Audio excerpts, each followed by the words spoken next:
안녕하십니까. 새사랑학교 성도 여러분. 한 주간 평안하셨습니까? 많이, 특히 지난주 같은 경우에는 또 저희 교회에서 장로 선거가 있었죠. 2차까지 지금 진행됐습니다. 이 장로 선거가 참 쉽지 않습니다. 원래 그 투표수의 3분의 1을 이제 다 도달하는 게 결코 쉬운 일은 아닙니다. 큰 교회는 더 어렵고요. 작은 교회라 할지라도 쉽지 않습니다. 저희도 이제 1부, 2부로 나눠지다 보니까 1부 예배 들으시는 분은 2부 예배 나오시는 분의 이름을 잘 모르죠.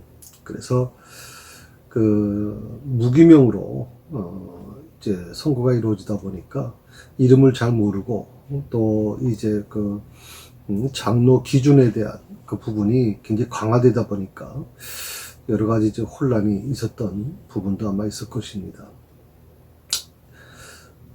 이 선거를 위해서 참 이번에 최선을 다했습니다. 우리도 교육자들, 특히 조전사님이 평일날 여러분들 집으로 가서 아니면 중간 길에서 만나서 받아오기도 하고 그 비밀에 대한 부분을 철저히 보증해서 아마 저 교회에서 공식적으로 발표하기 전까지는 절대 이 정보가 밖으로 나가지 않을 정도로 참 잘 진행됐다는 말씀을 여러분에게 드리고, 특별히 이제 이번에 피택되신 우리 권혜숙 권사님, 최영선 권사님 두 분, 피택 장로님으로 이제 피택되셨는데, 이 두 분은 이제 6개월간 이제 교육을 받으셔야 됩니다.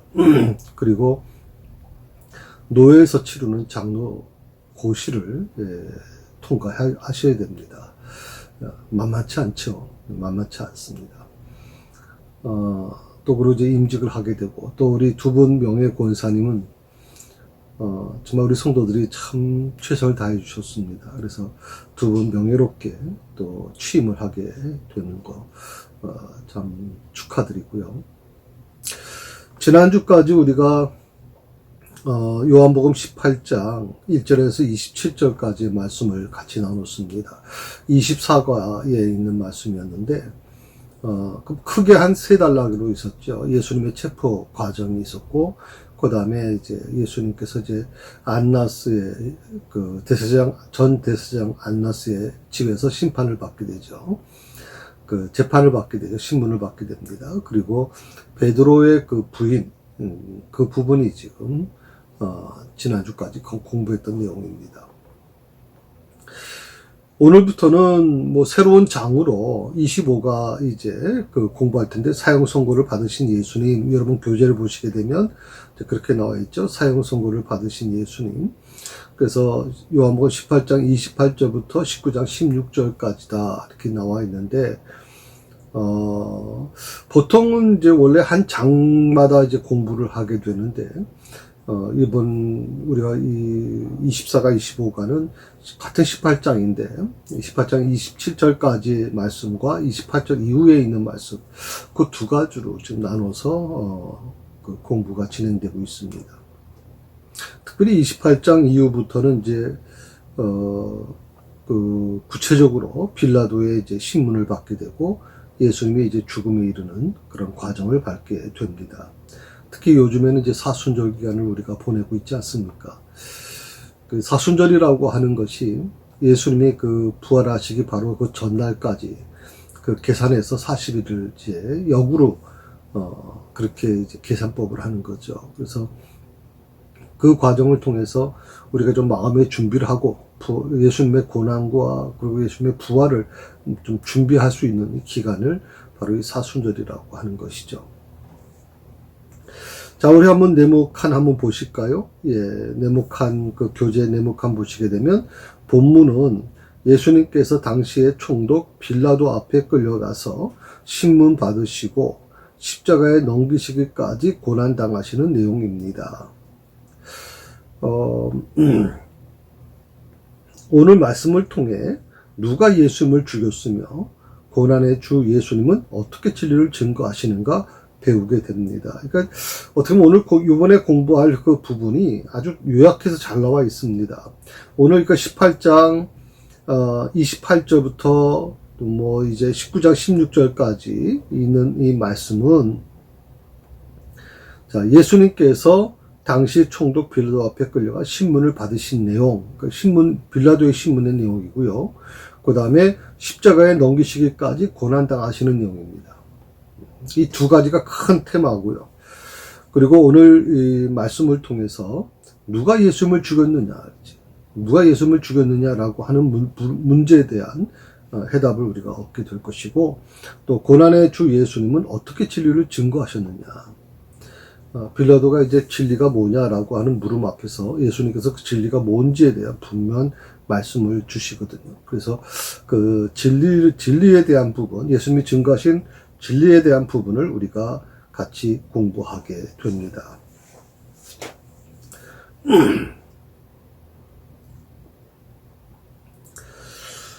특별히 요한복음 18장 28절에서 19장 16절에서 우리가 보통 빌라도의 신문이라 이렇게 얘기를 하게 되는데, 크게 여기서 한 두 가지로 구분이 되고 있죠. 첫 번째가 대제사장 가야바의 집에서 이제 사내들인 공회가 열립니다. 그거는 이제 안나스의 신문과 다른 거죠. 이 가야스는 현직 대제사장이기 때문에 사내들인 회의의 그 의장 아닙니까? 그래서 사내들인 공회가 열리게 되죠. 사내들인 공회가 뭐냐면 이제 70명의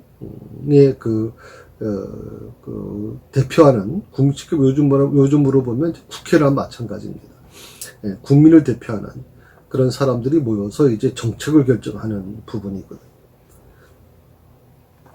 그러니까 어떻게 보면 이미 대제사장 가야바의 집에서 열린 이 사내들인 공회에서 이미 예수님에게 신성모독죄를 적용했어요.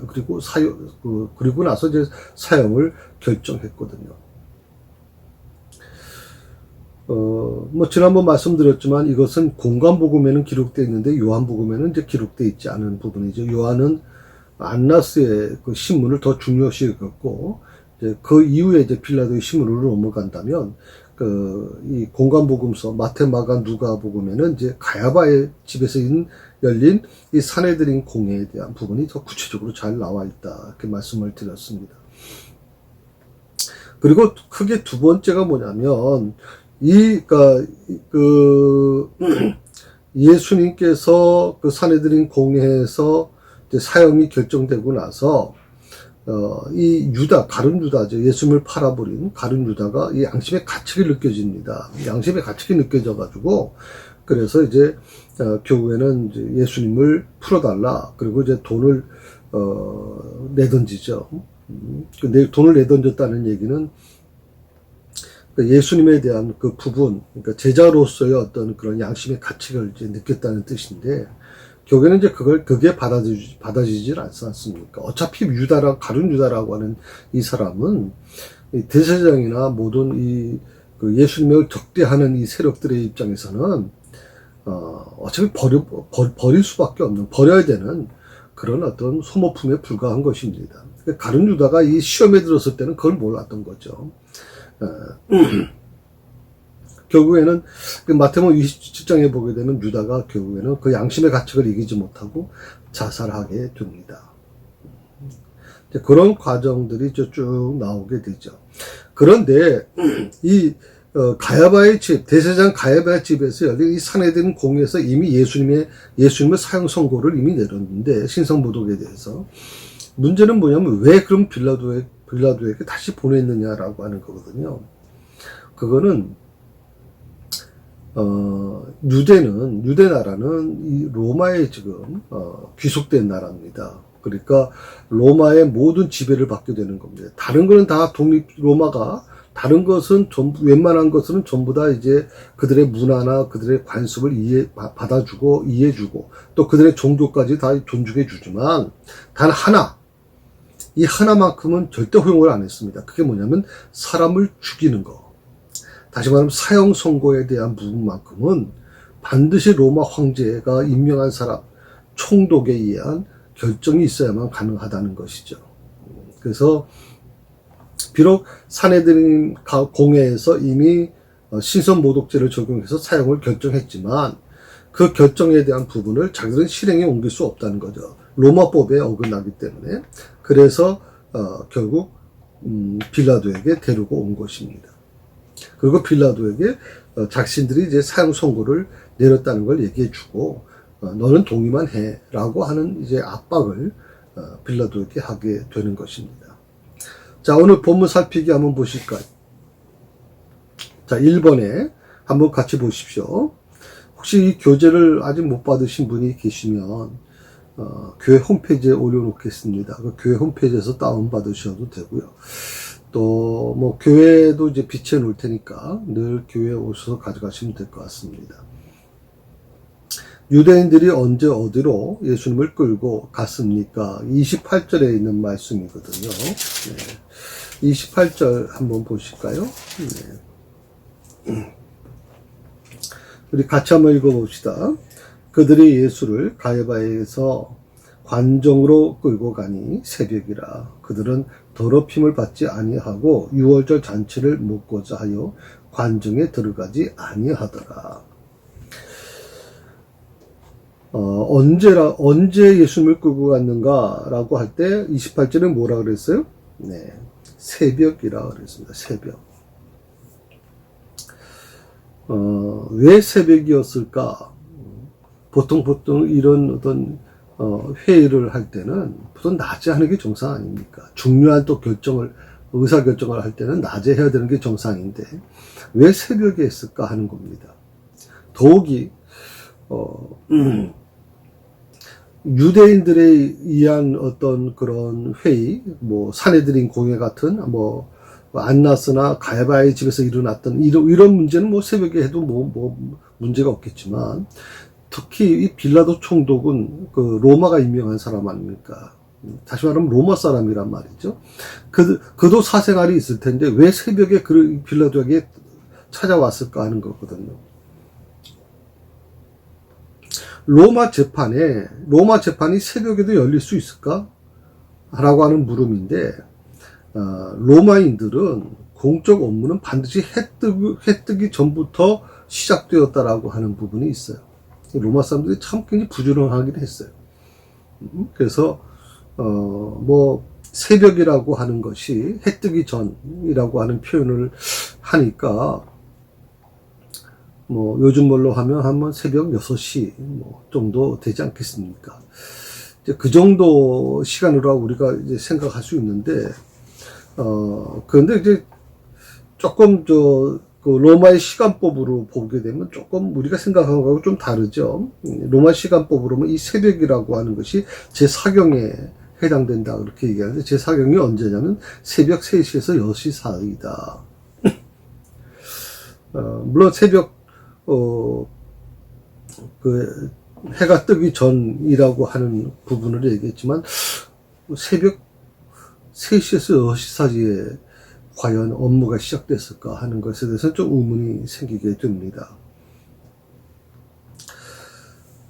아무튼 이른 시간에 예수님을 빌라도의 관저에 데리고 왔다는 것은 뭘 의미하는 것인가 하는 것이죠.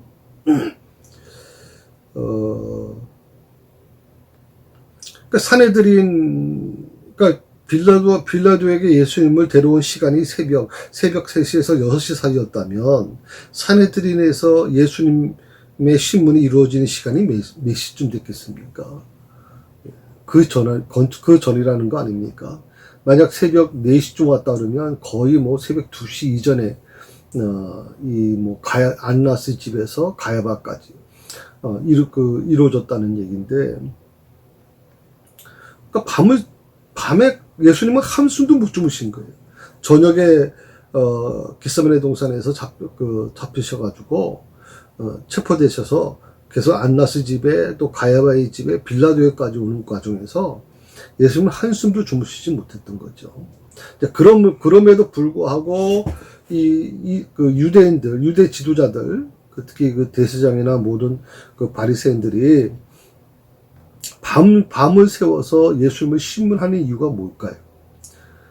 왜 그들에게 이렇게까지 시간을 촉박하게 쓰고 있을까요? 라고 하는 물음을 우리가 좀 생각해 봐야 될 것 같습니다.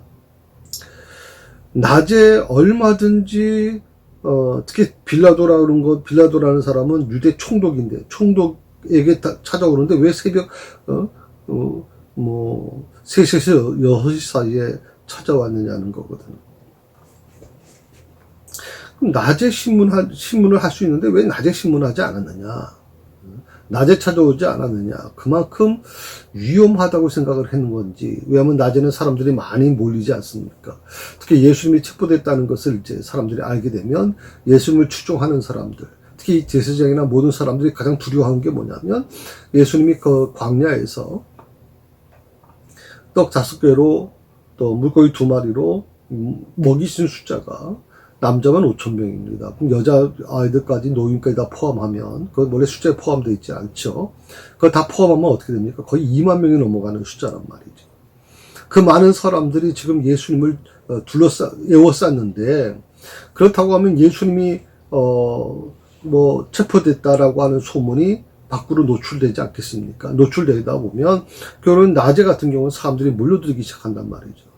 이들은 어떻게 보면 그걸 두려워했을 거라고 생각이 듭니다. 군중 심리를 두려워하는 거죠. 군중을.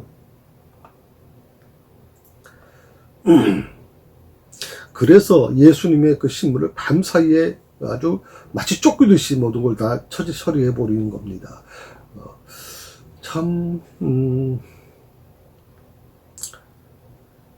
오늘 이 과정을 보게 되면 한 2가지 불법이 있었다고 보여줄 수 있어요. 첫 번째는 간단한 그 문제라면 큰 문제가 없는데 사람의 생명을 다루는 것이잖아요. 특히 여기서는 이제 사형 선고를 이제 내리는 과정인데 이러한 중요한 사건에 대해서 밤에 신문하는 것은 불법이다라고 하는 게 이미 법에 나와 있어요. 사람의 생명을 다루는 것은 이렇게 중요한 사건은 낮에 해야지 밤에 신문하면 안 된다라고 하는. 밤에 신문한다는 것은 굉장히 뭔가 숨기는 게 존재할 수 있는 것이고요. 뭔가 문제가 있다고 생각하는 것이죠. 두 번째 그 불법이라는 게 뭐냐면 신문이 있는 당일에는 유죄 판결을 내리서는 안 된다라고 하는 거예요. 신문하는 그 과정에, 특히 신문하는 당일에는 절대 유죄 판결을 내리면 안 된다. 혹시라도 잘못될 수 있는 거죠. 잘못 판결할 수 있기 때문에 그것은 불법이라고 분명히 명시되어 있습니다. 그러니까 첫 번째 불법은 사람의 생명을 다루는 것 같은 중요한 사건을 밤에 신문하는 것.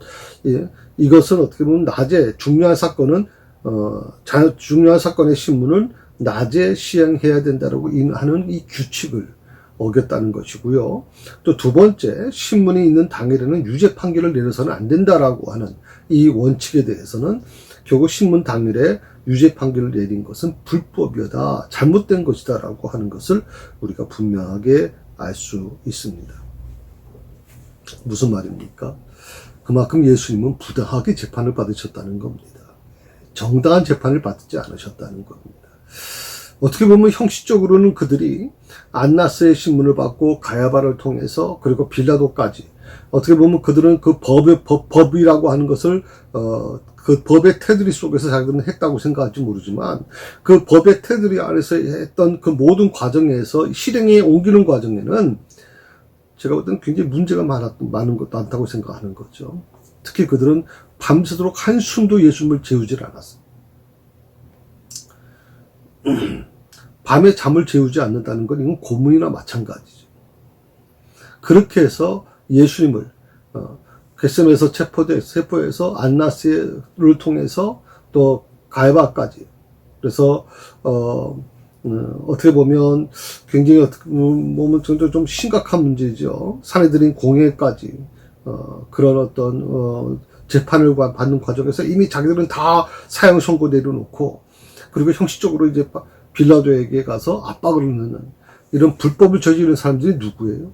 결국에는 이 제사장이나 모든 지도자들, 영적 지도자들이라는 사람들입니다.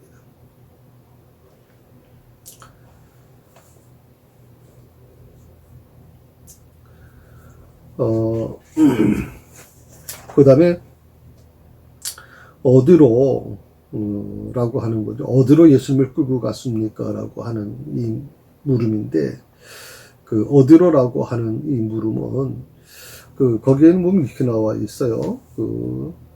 그들은 더럽힘을 그러니까 그들이 예수를 가야바에게서 관정으로 끌고 갔다. 가야바에게서 관정이라고 하는 말은 뭐 한자죠. 그러니까 벼슬아치들이 나라리를 보던 집, 보통 그걸 이제 관정이라 그렇게 얘기해요. 빌라도 같은 경우는 이제 총독이니까 총독이 업무를 보는 그런 곳이라고 생각하면 되고요. 조금 전에도 말씀드렸지만 요한은 이 가야바 앞에서의 신문, 마태복음 26장에 57절 이후에 나오는 이 가야바 앞에서의 신문을 전혀 거의 다 기록을 하지 않았어요. 완전히 생략을 했단 말이죠. 마태복음에는 이 가야바의 신문이 굉장히 중요하게 다뤄지는데, 대신에 요한은 어떤 걸 지금 중요하게 생각했냐면, 가야바 앞에서의 신문을 생략하는 대신에 예수님의 그 십자가 처형을 향해 신속하게 진행되는 과정을 아주 자세히 설명해 주고 있습니다. 뭐 그건 그럴 수밖에 없는 게, 이제 요한은 예수님의 가장 근접한 곳에서 예수님의 그 마지막의 모습, 재판받는 모습을 현장에서 보았던 사람이니까, 어떻게 보면 요한이 그 기록이 굉장히 중요하게 느껴질 수밖에 없는 거죠. 그리고 이제 19장, 우리가 이제 같이 공부할 부분이 뭐냐면 19장 1절에서 16절에 있는 내용은, 예수님을 놓아주려고 했던 이 빌라도의 노력이 자세히 설명되어 있습니다.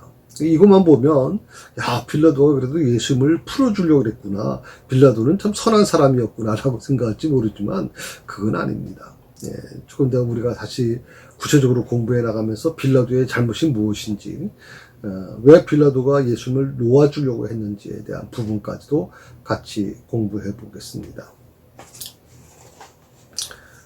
두 번째입니다. 두 번째는,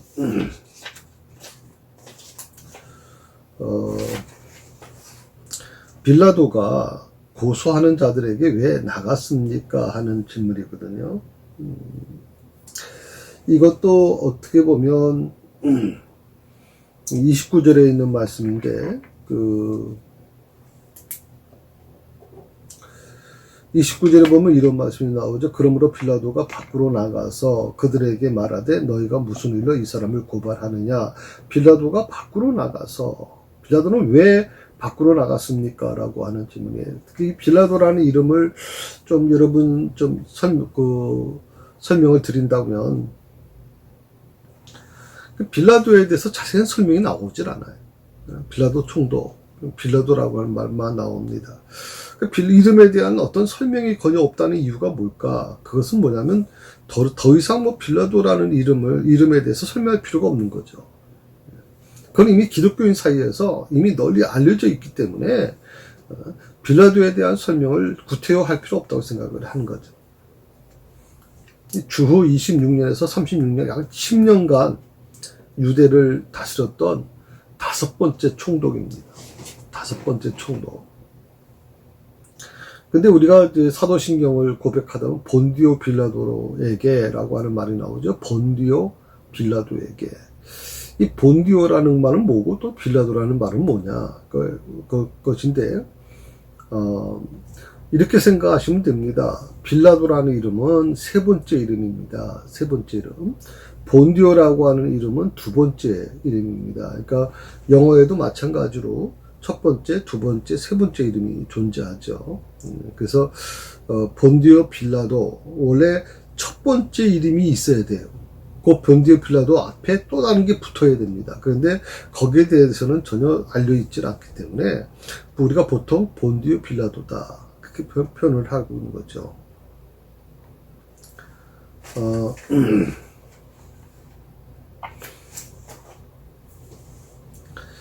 여기서 보면 이제 밖으로 저에게 나가서라고 하는 말이 나오거든요. 밖으로 나가서, 빌라도가 밖으로 나갔다.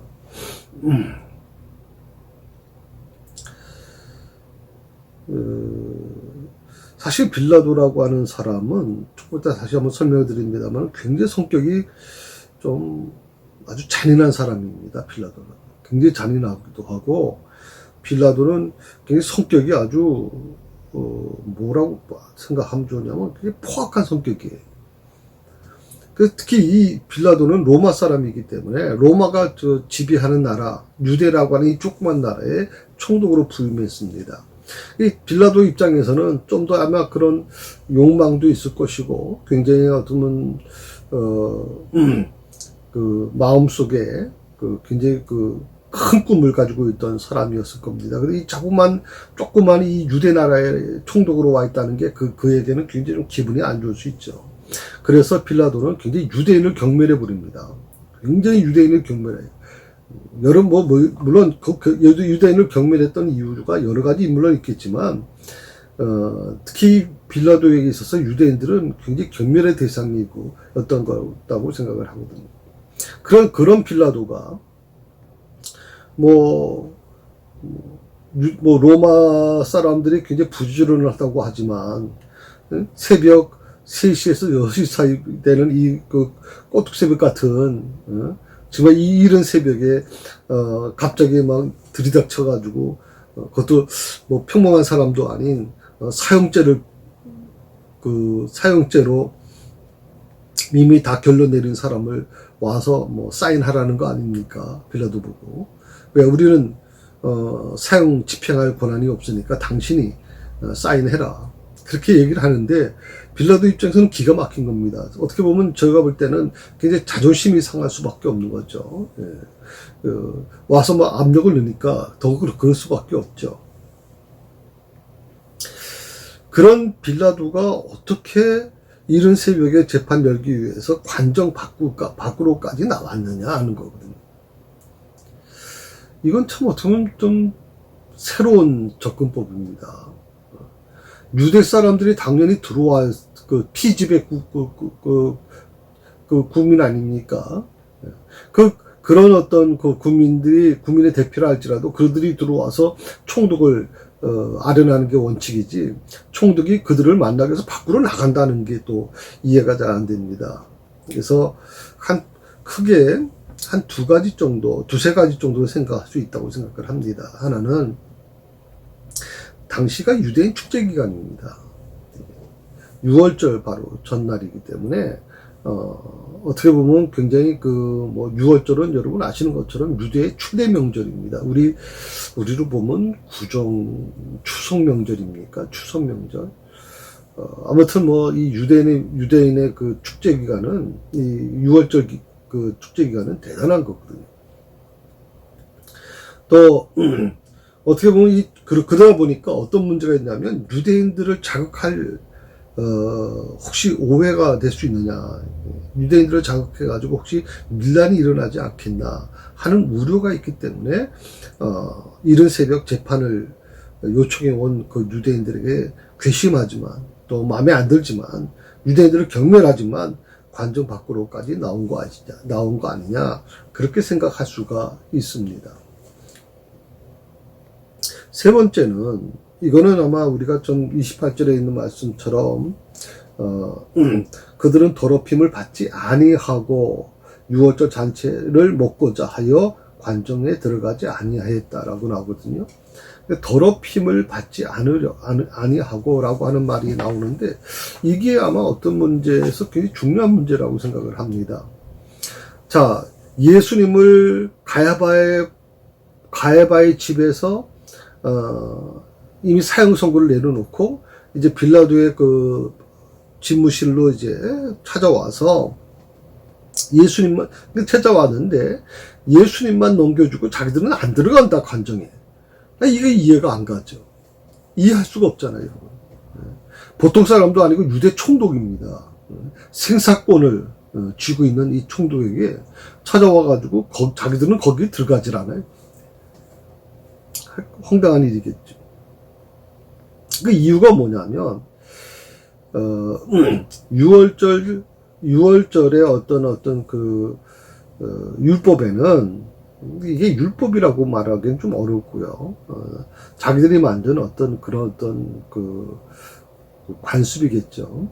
이방인의 집에 들어가면 그 부정을 범하게 되는데, 빌라도의 법정에는, 빌라도는 이제 이방인이니까, 가야바나 안나스, 그런 같은 유죄니까 문제가 없지만, 이방인의 집에 들어가면 부정을 저지르는 것이다.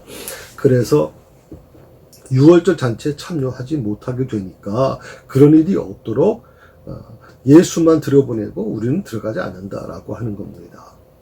근데 이거를 이제 빌라도도 보고를 받았을 거란 말이죠.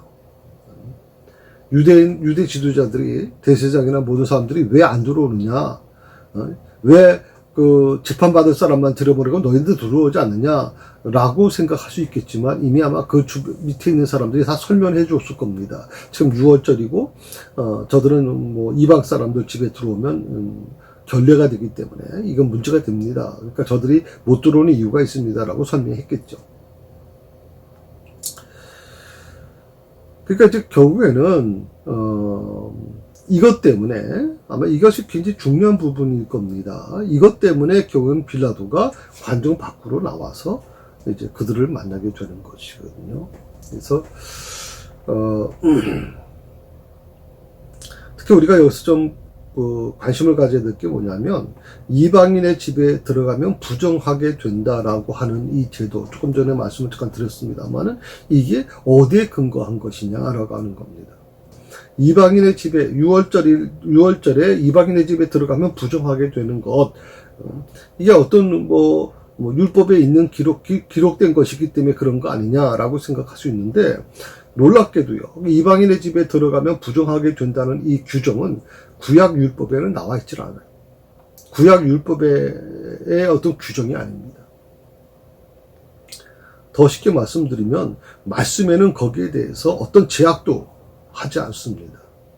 그러면 이방인의 집에 들어가면 부정하게 된다라는 거. 그래서 유대인 대제사장이나 모든 예수님을 체포했던 사람들이 예수님을 가야바의 집에서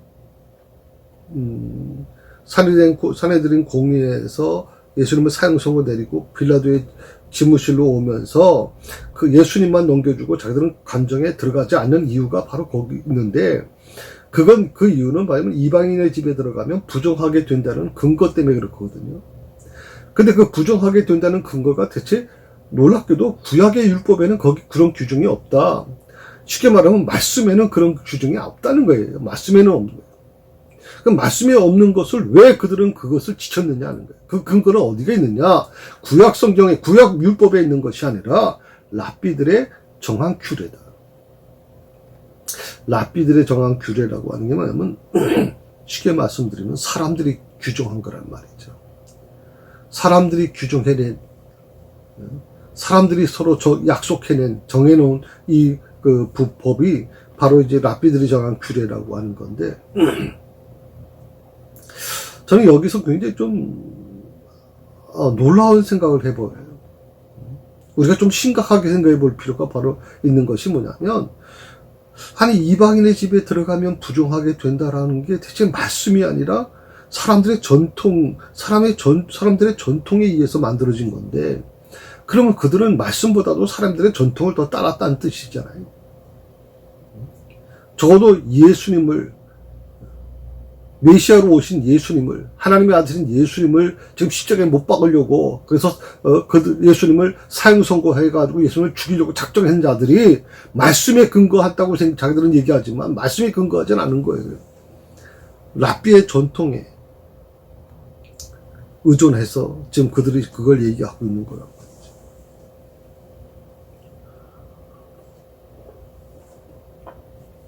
사도행전 10장 28절에 보게 되면 일반적으로 유대인들이 이 규례를 지켰다고 보여지거든요.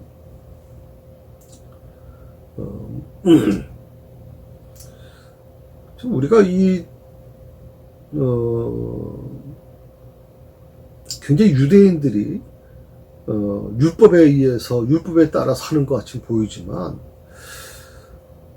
그걸 깊이 들어가서 잘 뜯어보면요, 정작 율법이 아니라 자기들, 랍비들이라는 게 뭐예요? 어떻게 보면 성경학자들, 요즘 말로 하게 되면 그런 어떤 성경 교사들이라고 하는 뜻이잖아요. 이 랍비들이 정한 규례를 더 중요하게 생각했다는 이 부분은 오늘 한국교회가 한번 심각하게 한번 좀 생각해 볼 문제가 아닌가 생각해 봅니다. 우리가 정말 말씀대로 사는 것인가, 또 말씀이 우리에게 주는 이런 그런 지침이나 말씀의 가르침에 우리가 따르는 것이냐, 아니면 사실은 어떻게 보면 우리 스스로 만들어내는 교회가 스스로 만드는 어떤 제도, 이 전통, 이런 것에 더 의존해 살아가고 있느냐 하는 것을 우리가 좀 생각해 볼 필요가 있다는 겁니다. 특별히 거기 보면 이제 유월절 잔치를 먹고자 하여 관정에 들어가지 않았다. 유월절 잔치를 먹고자 했다. 오늘 요한복음에 의하면 예수님을 빌라도 법정에 세울 때까지 그 예수님을 잡아서 예수님을 빌라도의 관전까지 끌고 온 그 사람들이 유월절 잔치를 아직 먹지 않았다라고 나오거든요. 그러니까 공관복음에 보면 마태복음 26장 17절에서 30절 여러분 혹시 기록해 놓으시고 한번 찾아보세요. 마가복음 14장 12절에서 26절, 누가복음 22장 7절에서 23절의 말씀에 보게 되면 예수님께서 잡히시던 날 이미 유월절 식사가 끝났다라고 얘기하고 있고 대축제일의 첫날이 시작되었다라고 보통 설명하고 있단 말이에요. 이런 어떻게 보면 공관복음서와 오늘 요한복음의 어떤 시간적 차이가 나타나요. 일단 하루 차이가 나는데 이게 왜 그런 차이가 나느냐라고 하는 문제에 대해서 어떤 분들은 공관복음이 더 역사적으로 정확한 것이다라고 주장하는 분도 있고요. 또 다른 학자들은 아니다, 요한복음이 더 정확하다라고 이제 주장하는 분들이 있습니다. 어떤 게 더 정확하냐라고 하는 판단은 학자들의 견해니까 어떤 게 옳다고 말하기는 좀 어렵겠죠.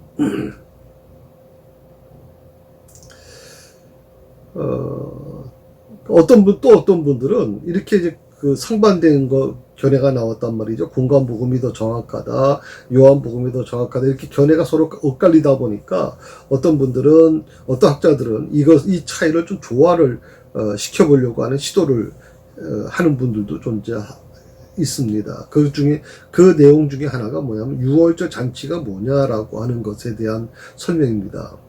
유월절 잔치라고 하는 그 기점을 해가지고 공관복음과 요한복음에 좀 시간적 차이가 있기 때문에, 그러니까 유월절 잔치라고 하는 것을 유월절 다음 날부터 시작되는 절기, 그걸 어떻게 보면 이제 유대인들은 뭐라고 부르냐면 차기가흐라고 하는 그런 어떤 절기라고 하는 것인데, 이것이 뭐냐면 유월절 다음 날부터 시작되는 이제 7일 동안 계속 먹는 식사를 가리켜서 차기가흐라고 하는 말로 보통 설명하고 있거든요. 근데 유대인들은요, 이 유월절의 어떤 그런 부분들, 특히 유월절은 여러분 아시겠지만 우리가 굉장히 축제 분위기고 구원받았다고 하는 것이 있겠지만, 바로 그 전까지는 그들은 죽음의 어두움, 그런 10가지 재앙을 만나게 되고, 또 마지막 10번째 재앙은 사람이 죽는 거 아닙니까? 첫 번째가 아들이, 짐승도 다 죽는 거 아닙니까? 그래서 굉장히 스프고 엄숙한 분위기에서 지내게 되거든요. 그리고 니산월이라고 하는 어떤 유대절기인데 14일에 양고기를 이제 먹게 되고, 그런 축제 분위기에 있어서 15일 차기가흐라고 하는 이름으로 음식을 먹었다, 이렇게 설명이 나와 있습니다. 자세한 것은 저도 잘 모르겠습니다. 제가 그렇게 설명드린다고 여러분이 좀 이해할 수 있는 것도 아니겠고요. 다만 한 가지 뭐냐면 요한복음과 공관복음의 어떤 시간적 차이, 그 차이에 대한 설명을 어떻게 하는 게 바람직하냐라고 하는 이 부분에 대한 설명을 혹시 여러분들이 그 성경을 읽으시다가 왜 이렇게 차이가 나는 건가 라고 생각할 수 있기 때문에 좀 설명을 드리려고 하는 겁니다. 요한복음 특히 19장 14절을 보게 되면 이런 말이 나오죠.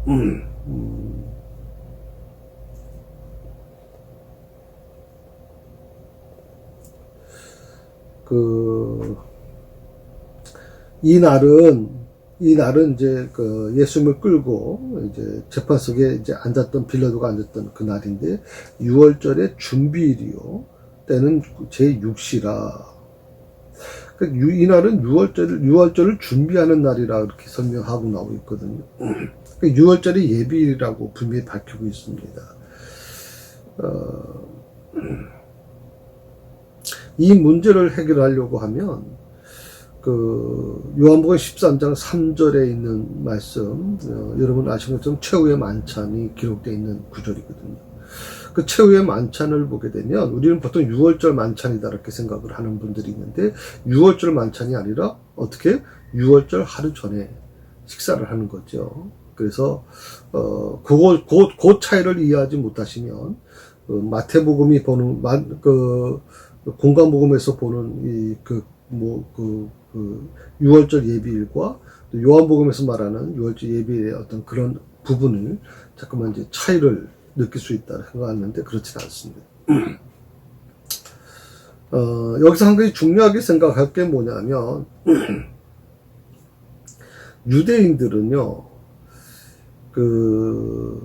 좀 하나님의 아들이신 예수님을 죽음으로 내몰지 않습니까? 어떻게든지 예수님을 죽이려고 이미 작정했고 이미 그들은 마치 덫에 걸린 짐승을 마치 그냥 아주 악랄하게 죽음으로 몰아가는 것처럼 예수님을 아주 그 코너 속으로 좀 몰아가고 있거든요.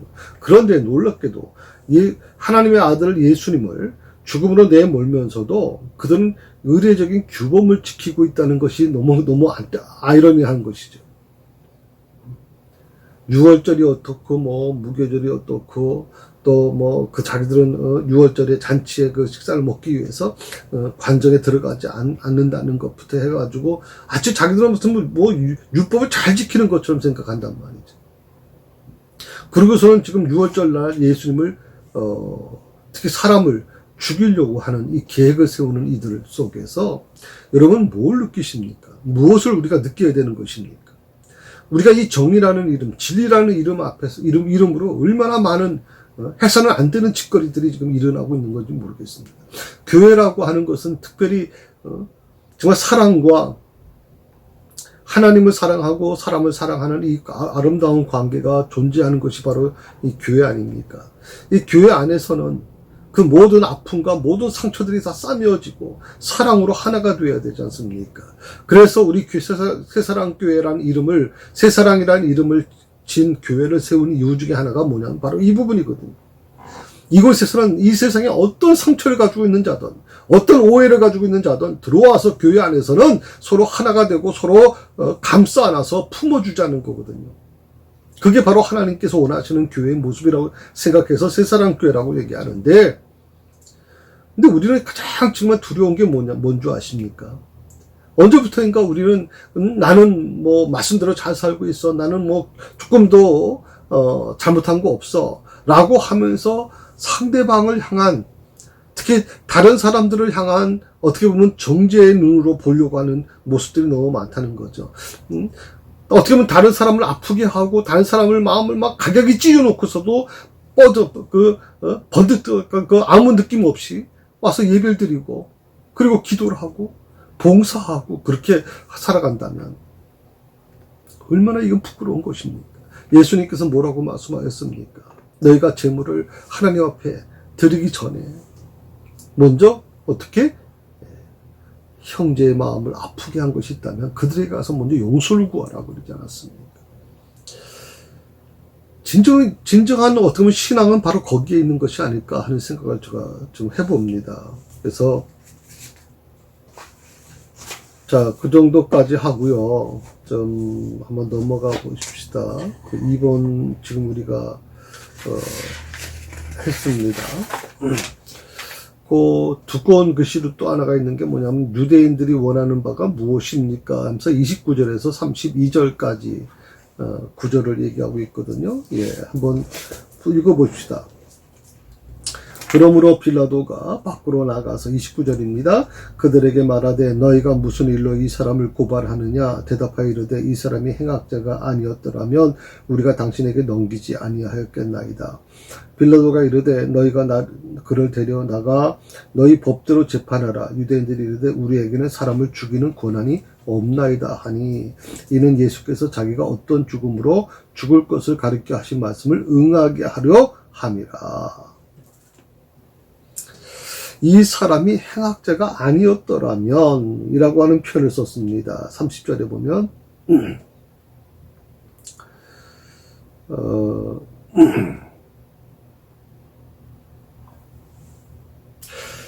이게 그 헬라어 원문에 보게 되면 이제 행악자라고 하는 것을 이제 악을 행하는 자다 이렇게 얘기를 하거든요. 그러니까 예수님을 지금 빌라도에게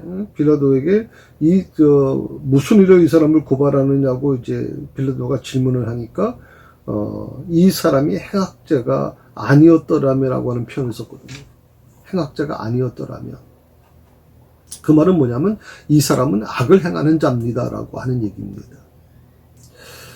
그러니까 빌라도가 묻는 고소 내용과는 아주 굉장히 거리가 있는 표현이거든요. 악에 대한 기준이 서로 달랐다는 겁니다. 빌라도가 생각하는 로마 사람 빌라도가 생각하는 악의 기준과 이 유대 사람들 특히 율법을 지킨다는 이 사람들이 생각하는 악의 기준이 서로 달랐다는 거죠. 유대인에게는 신성 모독이 사형에 해당되지만 로마에게는 이거는 어떻게 보면 법에 어긋나는 게 아니죠. 신성모독이라고 하는 건 단순히 어떻게 보면 로마의 가이사를 반역하는 것이라면 사형에 해당되지만 자기들 안에서의 신성모독은 자기들 자체의 문제지 이게 로마의 어떤 법에 접근할 수 있는 부분이 아니라고 생각을 한 겁니다. 그래서 오늘 30절에 보게 되면 31절에 보면 빌라도가 이르되 너희가 그를 데려다가 너희 법대로 재판해라. 신성모독죄라고 하는 이 악을 행한 자를 신성모독죄라고 얘기하는 건데, 악을 행하는 자라고 하는 것이 너희가 믿는 하나님을 모독하는 것이라면 너희 법대로 해야지 이건 로마의 법이 아니다라고 얘기를 하는 거거든요. 그러니까 뭐라고 얘기합니까? 우리가 당신에게 넘기지 아니하였겠나이다라고 하는 말을.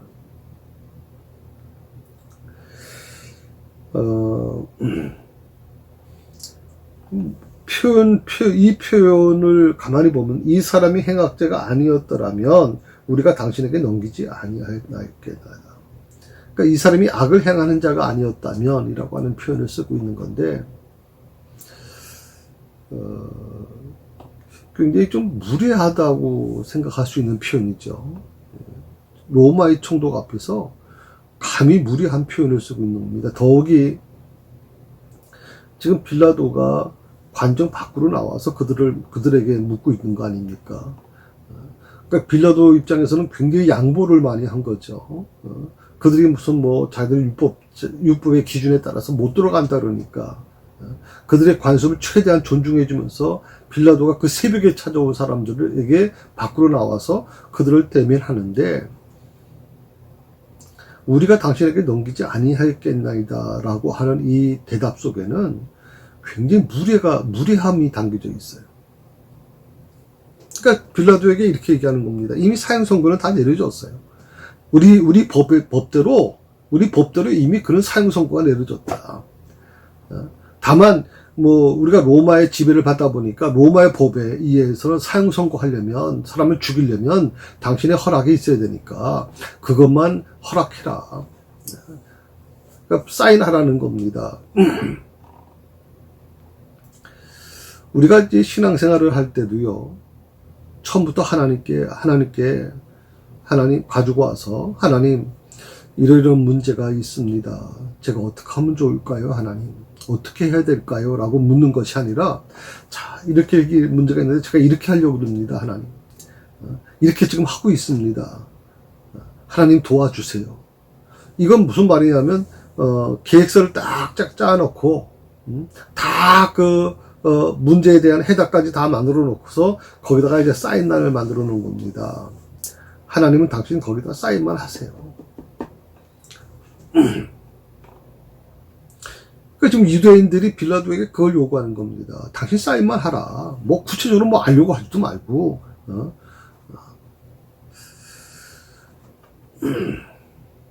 이 행악자라고 하는 이 부분에 대해서 좀 뭐 더 깊이 들어가면 여러 가지 얘기도 할 수 있습니다만은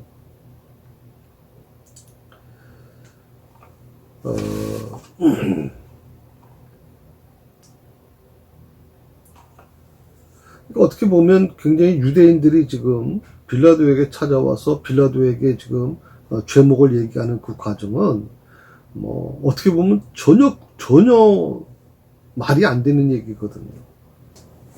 말이 안 되는 얘기죠. 적어도 로마의 법에 의하려면 사람이 사형 선고를 내리려고 하면 사형 선고 내려야 될 이유가 분명해야 되는 겁니다. 반역을 했다는지 아니면 사람을 죽였다는지 뭐가 있어야 사형 선고가 내려지는데 갑자기 엉뚱하게 새벽에 찾아와 가지고는 신성모독을 했다. 자기가 마치 하나님이라고 얘기했다라고 하는 이 부분을 이 빌라도가 어떻게 받아들이겠습니까? 이 유대인들이 예수님을 가리켜서 행악자라고 고발하는 이 장면에서 우리는 중요한 사실을 하나를 찾게 되죠. 그것은 뭐냐면 세상과 계시의 대결을 보게 되는 거예요. 유대인들이 예수님을 가리켜서 행악자라고 고발하는 이 장면에서 세상과 계시의 충돌을 보게 되는 거예요.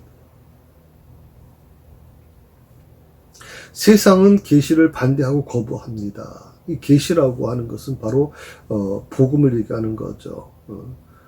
그 세상은 복음과 완전히 충돌될 수밖에 없는 거거든요. 왜? 마치 세상은 어둠이라 그러면 예수님은 바로 그걸 말씀해 주신 거죠. 어둠과 빛은 공존할 수가 없는 거죠. 세상이 어둠이라면 계시는 빛인데 어둠과 빛이 한 공간에 있을 수가 없는 거죠. 그러면 어둠과 빛은 충돌될 수밖에 없고 둘 중에 하나는 사라져야 되는 겁니다. 그러니까 세상과 계시가 서로 공존할 수 있느냐? 그게 안 된다는 겁니다. 그래서 세상은 계시를 거부하고 반대하는 겁니다. 왜? 계시가 자신들의 안전을 위협하고 있다고 생각하기 때문에 그래서 그들은 계시로부터 벗어나고자 몸부림치고 있는 겁니다. 그러니까 여러분들이 어떤 복음을 전하고 예수를 믿으세요라고 얘기할 때 이 세상이 그렇게 쉽게 만만하게 받아주느냐? 그렇지 않다는 겁니다. 그래서 늘 힘들고 어려울 수밖에 없는 거죠. 그들은 어떻게 보면 계시가 굉장히 거북하다고 생각하지는 않습니다.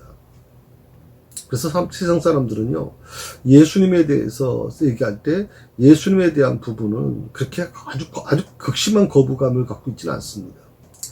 문제는 뭐냐면 우리 교회가 또 전 목사입니다만 목회자들이 또 교회 중직자들이 교회 성도들이 그 사명 제대로 감당하지 못해서 어떻게 보면 세상이 우리를 바라볼 때 순수한 계시로 보는 것이 아니라 우리의 모습 속에서 오히려 계시가 잘못 곡해되는 부분들이 얼마나 많이 있을까. 우리가 행동을 잘못함으로 인해서 교회가 잘못함으로 인해서 오히려 계시가 그 빛을 잃어버리는 경우가 얼마나 많이 있을까. 그런 생각을 좀 하게 됩니다.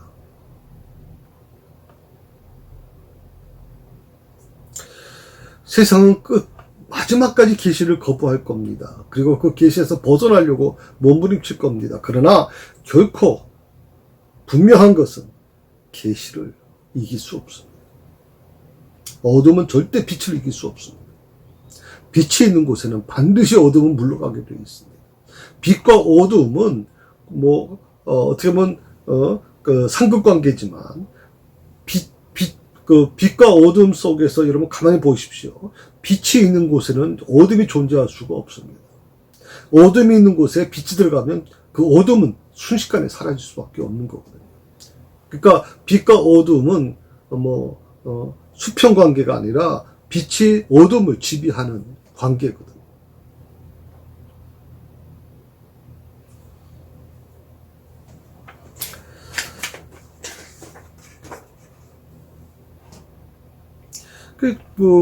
빌라도가 너무 어처구니 없으니까 너희 법대로 재판하라 이렇게 얘기하지 않습니까? 31절에서 너희가 그를 데려다가 너희 법대로 재판해라.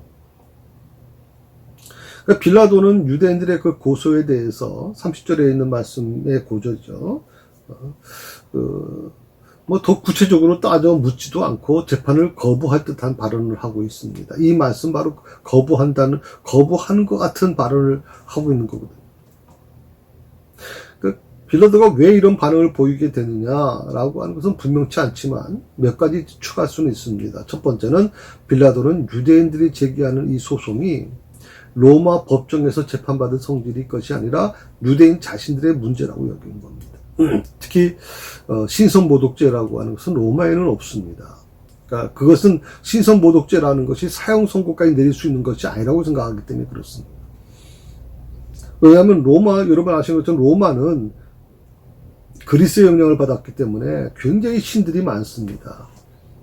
그 신 중에 하나를 신선모독했다고 해서 그걸 사형 선고하고 그걸 문제 제기하는 그것이 존재하지 않는 거죠.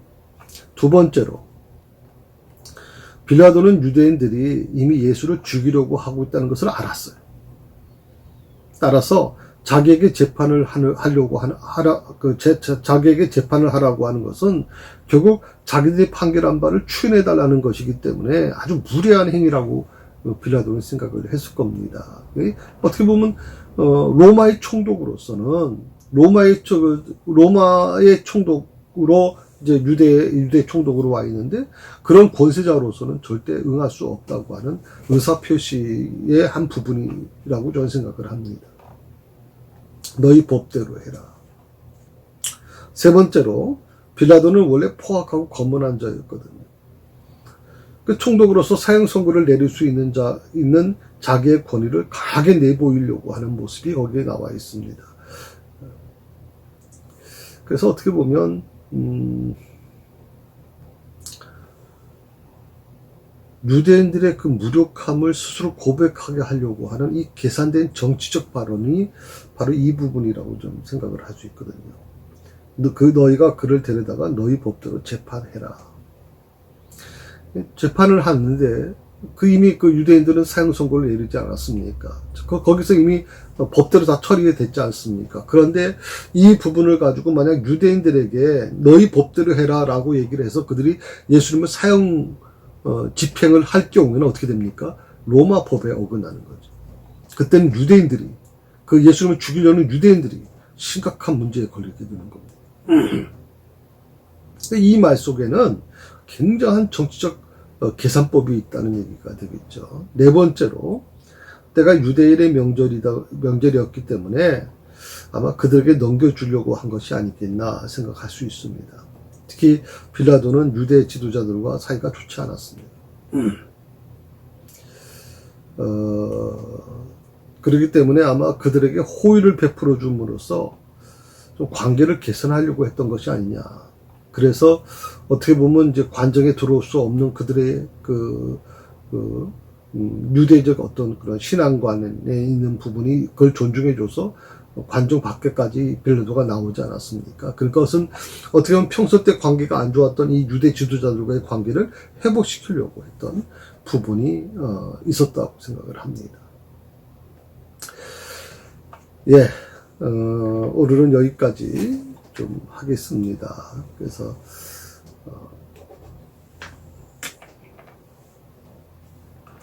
다음 주에는 이제 3번을 좀 공부하겠습니다. 교재 3번을 공부해서 빌라도가 어떻게 고소 내용을 직접 조사합니까? 라고 하는 이 부분에 대해서 공부를 하겠습니다.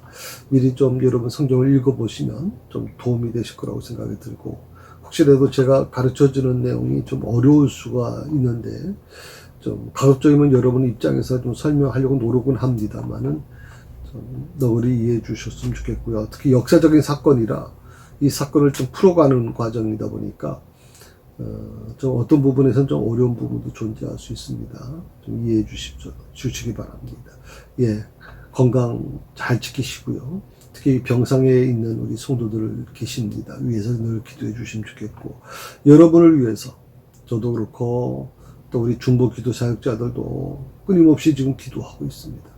어디에 계시던 간에 어느 자리에 계시던 간에 늘 믿음으로 승리할 수 있기를 바랍니다. 기도하십시다. 감사합니다. 하나님, 오늘도 저희를 부르셔서 하나님의 말씀을 대면케 해주심을 감사합니다. 오늘 이 요한복음 18장 또 28절 이후에 있는 말씀을 우리가 공부하면서 특별히 유대 지도자들과 빌라도의 어떤 관계 속에서 정말 예수님이 얼마나 힘든 시간을 보냈는지를 다시 한번 돌아보게 됩니다. 하나님, 우리가 이 교회를 섬기며 하나님을 섬긴다고 하면서도 정말 어떻게 보면 말씀보다는 우리의 생각, 우리의 관습을 더 중요시 여기고 또 우리의 생각을 더 중요시 여기는 것이 더 많지 않았나 돌아봅니다. 교회는 교회라는 나름대로 말씀 앞에 서기보다는 전통이라는 것을 주장하면서 성도들을 얽어맨 것은 없었는지 목회자로서 두렵고 떨림으로 주님 앞에 고백합니다.